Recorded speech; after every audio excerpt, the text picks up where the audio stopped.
A married couple was in a terrible accident where the man's face was severely burned.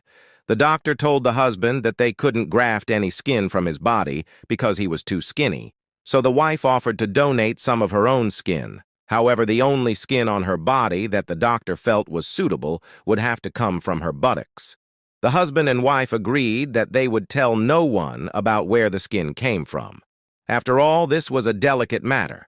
After the surgery was completed, everyone was astounded at the man's new face. He looked more handsome than he ever had before.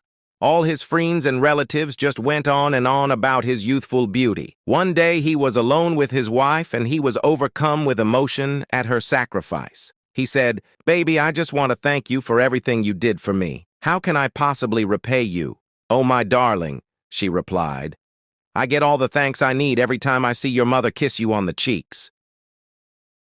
A first-grade teacher explains to her class that she is Chinese. She shares the joys of being a part of one of the greatest countries in the world and asks her students to raise their hands if they are Chinese or want to be Chinese too. Not really knowing why, but wanting to be like their teacher, their hands explode into the air like flashy fireworks. There is, however, one exception. A little girl named Misaki has not gone along with the crowd. The teacher asks her why she has decided to be different. "Because I am not Chinese," says little Misaki. Then, the teacher asks, "What are you?" "I'm a proud Japanese," boasts the little girl. The teacher is a little perturbed now. Her face is slightly red. She asks why she is Japanese. Little Misaki replied, "Well, my mom and dad are, so I'm Japanese too." The teacher is now angry. "That's no reason," she says loudly. "What if your mom was a moron and your dad was a moron? What would you be then?" Little Misaki paused and smiled. Then she says, "I would be Chinese."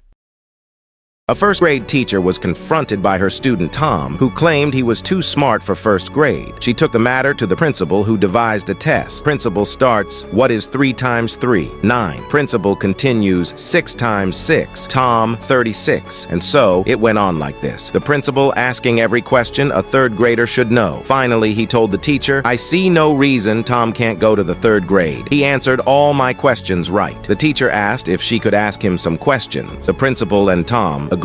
The teacher asks, "What does a cow have 4 of that I have only 2 of?" Tom replies, "Legs. What do you have in your pants that I don't have?" The principal gasps, but before he can stop him from answering, Tom says, "Pockets." The teacher asks, "What starts with F and ends with K and means a lot of excitement?" Tom replies, "Fire truck." The principal breathes a big sigh of relief and says, "Put Tom in 5th grade. I got all your questions wrong myself."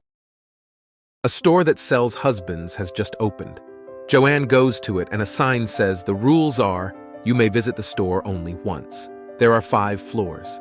The men get better as you go higher, but once you move up, you cannot go back. Joanne excitedly goes on the 1st floor. A sign reads, "Men here have jobs and love the Lord." She proceeds to the 2nd floor. A sign reads, "Men here have jobs, love the Lord, and love kids." Joanne continues to the 3rd floor. A sign reads, "Men here have jobs, love the Lord, love kids, and are good-looking." Joanne thinks to herself, "I can't stop here." She goes to the 4th floor and a sign reads, "Men here have jobs, love the Lord, love kids, are good-looking, and help with the housework." "Oh, mercy me!" Joanne exclaims. She is tempted to stay, but she goes to the 5th floor, and the sign reads, "There are no men here. This floor exists solely as proof that women are impossible to please." In an African tribe village, the chieftain's wife gave birth to a white-skinned child. The chieftain quickly figured the voluntary doctor from Europe must be to blame. So the chieftain asked him to talk privately in his tent. "Today my wife gave birth to a white child. She and I are dark-skinned.